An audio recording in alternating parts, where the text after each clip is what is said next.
Oi, pessoal! Chegamos ao nosso último vídeo e hoje nós vamos falar sobre eletrodeposição, corrosão e algumas outras aplicações da eletroquímica. Nós vimos algumas aulas atrás a eletrodeposição, que a gente consegue calcular quanto de um determinado metal pode ser depositado a partir de uma corrente aplicada no sistema, né? Então, se a gente tiver, por exemplo, o caso do depósito de prata, como diz aqui, então a pergunta nesse caso é quanto tempo é necessário para depositar por galvanização 1,5 gramas de prata a partir de uma solução de nitrato de prata, usando uma corrente de 13,6 mA. Já fizemos outros exemplos como esse. O que a gente precisa fazer é calcular, primeiramente, a carga envolvida, porque a gente sabe que a carga é igual a corrente vezes o tempo, e é o tempo que a gente quer. Então, a carga a gente calcula a partir do número de elétrons envolvidos no sistema, ou quantos elétrons foram transferidos, vezes a constante de Faraday. Para isso, a gente precisa entender o que nós temos no nosso sistema. O enunciado fala que nós temos uma solução de nitrato de prata. Nitrato de prata em solução vai a Ag+, mais NO3-. A redução que vai acontecer é Ag+, mais elétron dando prata sólida, e o número de elétrons envolvidos é 1. Então, com isso, sabendo a massa molar de prata, que é 108 gramas por mol, e a massa que a gente precisa depositar, 1,5 gramas, a gente consegue calcular o número de mols de prata que precisam ser depositados. Então, o número de mols vai ser a massa dividido pela massa molar de prata, 1,5 gramas dividido por 108 gramas por mol, que vai dar 1,4 vezes 10 a menos 2 mol. A carga vai ser, então, 1,4 vezes 10 a menos 2 mol, porque eu tenho 1 elétron para cada mol de prata depositada, vezes 96.485 coulomb por mol, que é a constante de Faraday, a gente tem uma carga de 1.340 coulomb. Com essa carga, e sabendo que a carga é igual à corrente vezes o tempo, a gente tem que o tempo vai ser a carga dividida pela corrente, 1.340 coulomb dividido por 13,6 vezes 10 a menos 3 ampere. A corrente foi dada em miliampere, portanto, aqui a gente converte para ampere, porque a gente sabe que coulomb é ampere vezes segundo, a gente vai cortar ampere com ampere, coulomb com coulomb aqui, e a gente vai ter o nosso resultado em segundo. Portanto, o tempo vai ser 98.534 segundos. Esse número pode variar um pouquinho dependendo das aproximações que forem feitas nesse número, mas se a gente converter para hora, a gente vai ter algo em torno de 27 horas, 22 minutos, nesse caso, e 14 segundos. A variação vai cair aqui nos minutos e nos segundos. Mas a gente sabe que se a gente passar então de 27 horas e 20 e poucos minutos, a gente consegue depositar 1,5 gramas de prata. E qual a utilidade disso? O processo de eletrodeposição é muito utilizado em galvanoplastia, que é a técnica utilizada para recobrir um material condutor por um metal, por exemplo. Então, muito utilizado na indústria de bijuterias, por exemplo, ou qualquer outra peça metálica que possa, por alguma razão, receber um banho de um outro metal para proteção ou acabamento. Também é utilizado para purificação de metais, como a gente aplica uma diferença de potencial. Se eu tiver uma solução com um determinado metal, eu consigo aplicar a diferença de potencial necessária para que esse metal seja depositado e purificado, que eu vou ter só o depósito daquele metal se a gente conseguir separar as espécies presentes em solução. Então, também é muito utilizada essa técnica para purificação de metais. Para purificação de cobre, a gente pode utilizar, por exemplo, um ânodo de cobre não puro, de uma liga de cobre, e um cátodo de cobre puro, e conforme a gente aplica a diferença de potencial, o cobre do ânodo vai se solubilizar, vai a cobre 2+ em solução, e esse cobre 2+ em solução vai ser depositado no cátodo já purificado. Então, é uma das formas que a gente consegue também purificar metais. Ao contrário do que a gente vê na eletrodeposição, existe um processo muito comum no nosso dia a dia, que é a corrosão, que também envolve a eletroquímica. A corrosão é um processo eletroquímico que degrada os metais, na verdade consiste em transformar o metal em óxido. Se a gente estiver pensando no ferro, por exemplo, se a gente comparar os potenciais padrão de redução de ferro com o potencial padrão de redução da água, a gente tem que a redução da água vai ter um potencial padrão de menos 0,83 volts em condições padrão. Claro, isso a gente está falando de 1 mol por litro de OH-, o que significa uma solução de pH 14. Mas quando a gente trabalha numa solução de pH 7, a gente já cai numa situação mais próxima da realidade, simplesmente água, a gente vai ter um potencial de menos 0,42 volts. O potencial de redução do ferro é menos 0,44 volts. Então, quando a gente compara esses dois potenciais de redução, eles são muito próximos. Apesar do potencial padrão de redução da água ser maior, o que levaria a indicativo de que o ferro seria capaz de reduzir a água, sendo oxidado, ele seria um agente redutor, essa diferença de potencial muito pequena faz com que o ferro seja seguro de ser utilizado no ambiente aquoso, na presença de água, sem que esse seja oxidado, ou seja, sem que o ferro seja oxidado a ferro 2+, e a água reduzida a hidrogênio e OH-, exatamente pela diferença de potencial ser muito pequena. Contudo, se a gente estiver num ambiente na presença de oxigênio, existe uma outra reação que é a redução do oxigênio na presença de H+, formando água que tem um potencial padrão de mais 1,23 volts, e no pH 7 esse potencial vai para 0,81 volts. E aí, quando a gente compara o potencial de redução do ferro com o potencial de redução do oxigênio, a gente vê que existe uma diferença muito grande, e essa diferença de potencial significativa faz com que o ferro, na presença de oxigênio em água, seja oxidado, enquanto o oxigênio vai ser reduzido. E esse é o começo da formação do que a gente chama de ferrugem, o começo da oxidação, da corrosão do ferro. Uma vez que o ferro foi oxidado a ferro 2+, temos uma outra reação que é a oxidação de ferro 2+ a ferro 3+, cujo potencial de redução é 0,77 volts, que também é menor do que o potencial de redução do oxigênio. Então, na presença de ferro 2+ e oxigênio no sistema, a gente vai ter a oxidação do ferro 2+ a ferro 3+, enquanto o oxigênio vai ser reduzido à água também. E esse é o processo de corrosão. Na prática, o que a gente tem é o seguinte: se eu tenho uma barra de ferro na presença de água, eu tenho oxigênio na atmosfera. Esse oxigênio ele pode difundir para dentro da minha gota de água, do meu sistema com água, que tem também prótons do equilíbrio da água naturalmente. Então, eu tenho oxigênio em água e tenho prótons na água. Se eu penso num átomo de ferro dessa barra e o oxigênio e o próton presentes no sistema, eu vou ter o oxigênio e o próton recebendo um elétron de um átomo de ferro, ou recebendo 2 elétrons no caso, se a gente colocar a nossa equação aqui, eu tenho 2 átomos de ferro formando 2 ferro 2+ e 4 elétrons, porque a gente vai balancear com a equação da redução do oxigênio, mais 4H+, mais 4 elétrons, dando 2 águas. Então, enquanto o oxigênio e o H+ reagem recebendo elétrons para formar água, o ferro 0, que eu tinha na minha barra, doou elétrons e se transformou em ferro 2+, que foi para a solução. Eu tenho uma oxidação acontecendo, que a gente pode dizer então que esse seria o ânodo do nosso sistema eletroquímico, e uma redução acontecendo, que seria o cátodo do nosso sistema eletroquímico. A reação global seria oxigênio mais 4H+, mais 2 ferro, dando 2 águas mais 2 ferro 2+. A continuação, esse ferro 2+, continua na presença de oxigênio, porque eu continuo tendo o oxigênio da atmosfera difundindo para a água, que continua tendo H+ no sistema.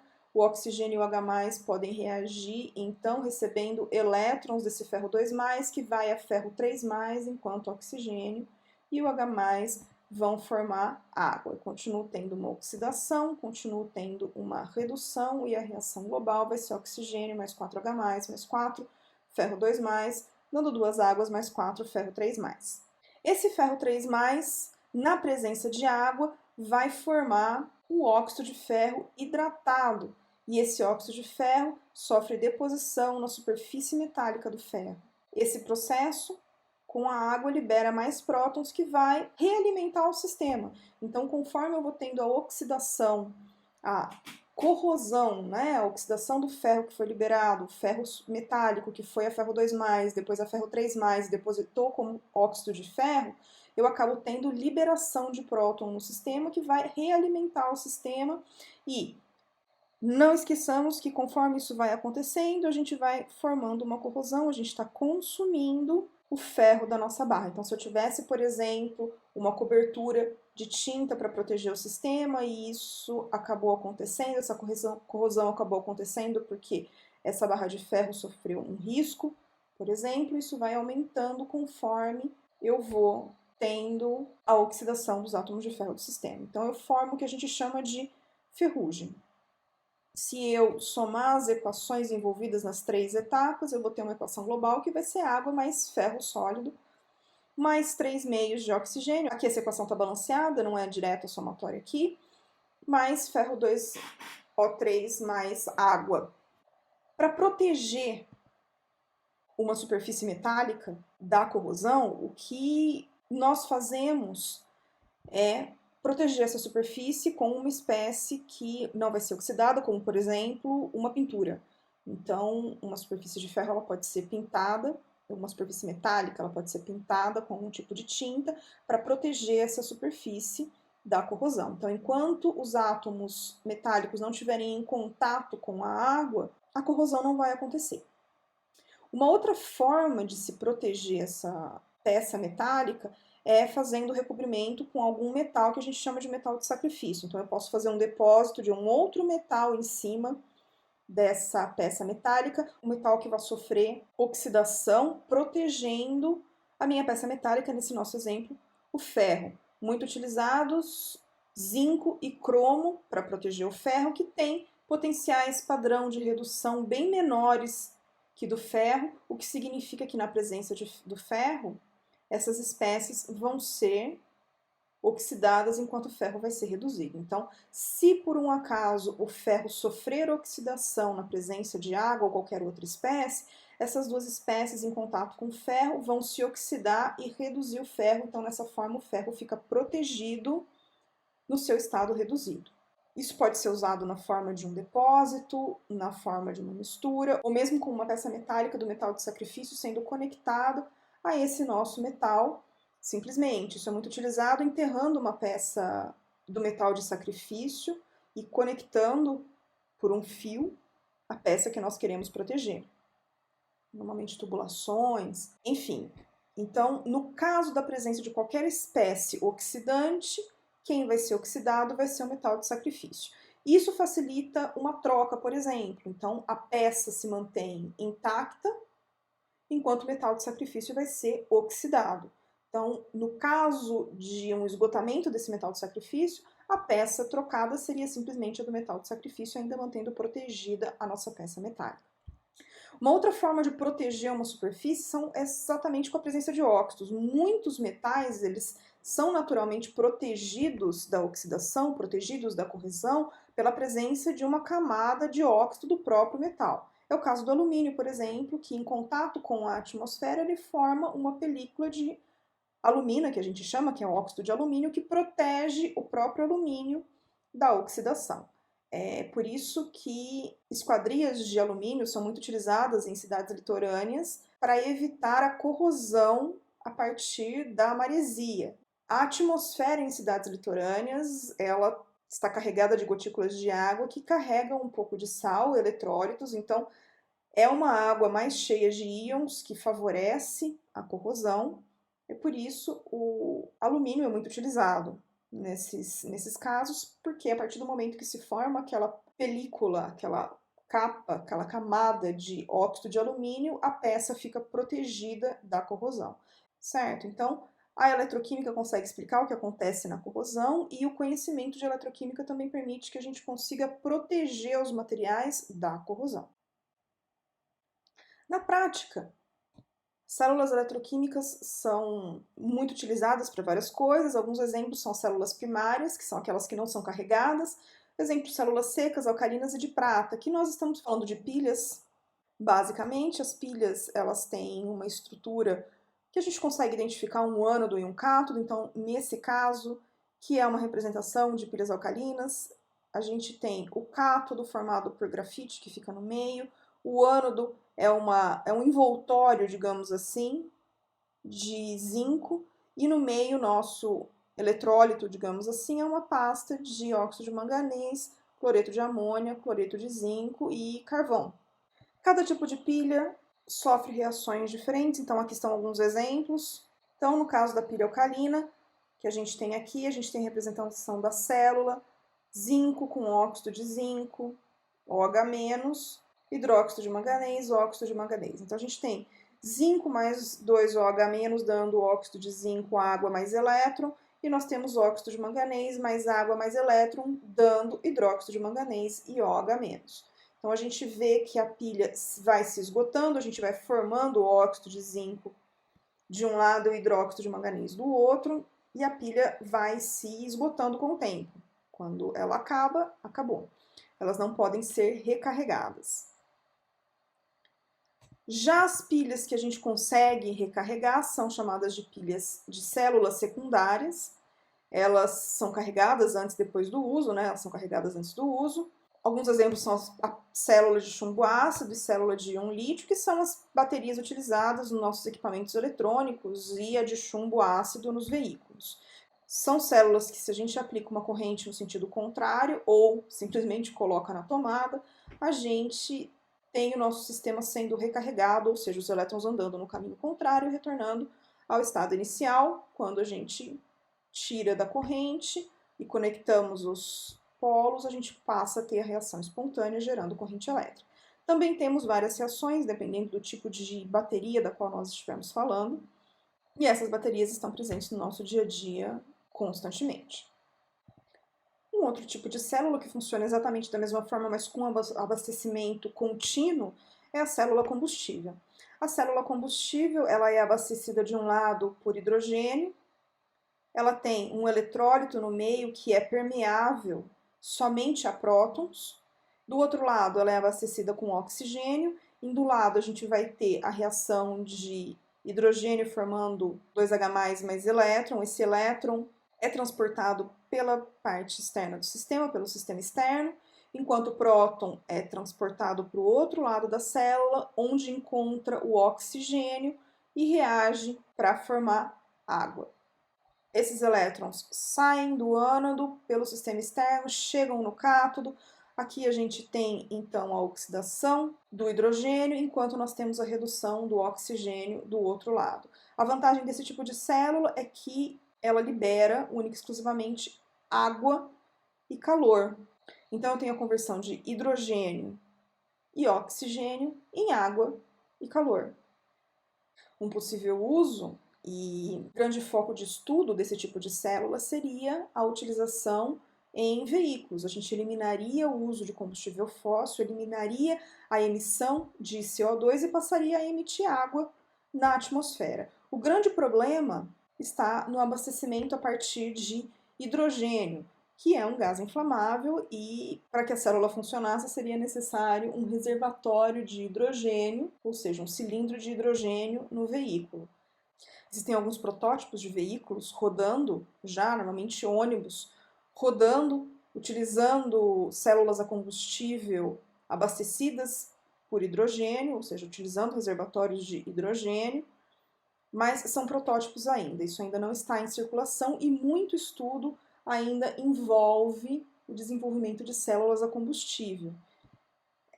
As células a combustível, hoje elas podem ser de vários tipos, nós temos células alcalinas, cujo eletrólito é KOH.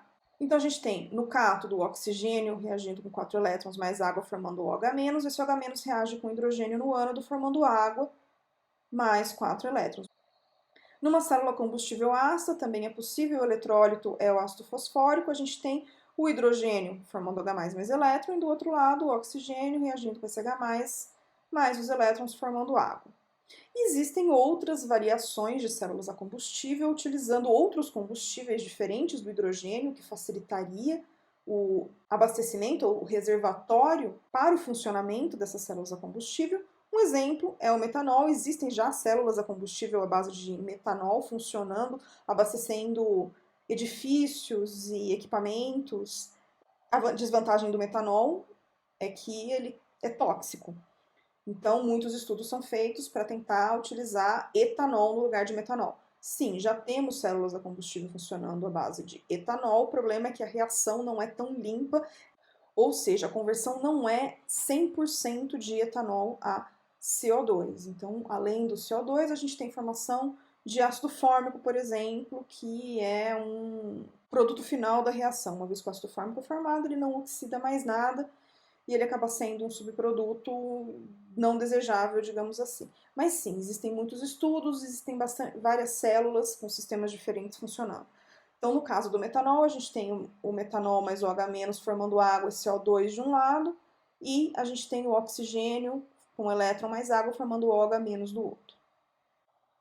Tendo a gente falado sobre células a combustível, cabe lembrar que célula combustível é o grande foco de muitos estudos de eletroquímica, o que envolve a eletrocatálise. Na eletrocatálise, muitos grupos estudam novos materiais que possam ser usados em células a combustível. Novos materiais que sejam capazes de converter o combustível de estudo em energia e algum produto de forma seletiva. Quando nós pensamos em espécies orgânicas, como álcoois, por exemplo, o metanol do exemplo anterior, ou o etanol, como eu já disse, um grande foco de estudo no Brasil, pela abundância que nós temos. Outro álcool muito utilizado ou muito estudado hoje em dia para células a combustível é o glicerol, que é um coproduto da produção de biodiesel e, portanto, com o aumento da produção de biodiesel, nós tivemos um grande aumento na produção de glicerol, e esse glicerol, apesar de ser uma molécula muito utilizada em vários setores industriais, hoje está em excesso no mercado, e se nós pudéssemos utilizar esse material para gerar energia de forma limpa, que é o caso de uma célula combustível, seria bastante desejável. Então, no caso dessas espécies, o objetivo da célula combustível, ou o objetivo de materiais eletrocatalisadores para células a combustível, à base desses álcoois, seria converter o álcool a CO2 e água, que nos levaria a uma conversão completa, um aproveitamento máximo de elétrons. Mas, infelizmente, isso não é tão simples, porque a quebra de ligações carbono-carbono é bastante difícil e o foco de vários estudos envolvendo eletrocatálise. Mas, enfim, voltando à questão da eletrocatálise, o objetivo é sempre encontrar um material que consiga diminuir a energia de ativação de uma determinada reação. A gente sabe, então, que a diferença de potencial está diretamente relacionada à mudança de energia de ativação, de uma energia de ativação na ausência de diferença de potencial para a energia de ativação na presença de diferença de potencial. No final das contas, a energia de ativação num sistema eletroquímico passa a depender da energia de ligação entre reagente e material do eletrodo, da área do eletrodo, o que influencia a frequência de colisões entre as moléculas do reagente e o eletrodo, por fim, do material do eletrodo. Então, a gente entra na questão da eletrocatálise e fechamos aqui o nosso rol de aplicações. Na aula de hoje eu dei alguns exemplos de aplicações da eletroquímica ou de situações que a eletroquímica consegue explicar, como é o caso da corrosão, mas é claro que não é só isso, foram só alguns exemplos e vocês podem imaginar a imensidão de aplicações que o conhecimento de eletroquímica nos permite. Com isso, nós encerramos o que havíamos planejado falar de eletroquímica nesse curso. Esse foi o último vídeo e a gente se vê no próximo curso. Até a próxima, pessoal!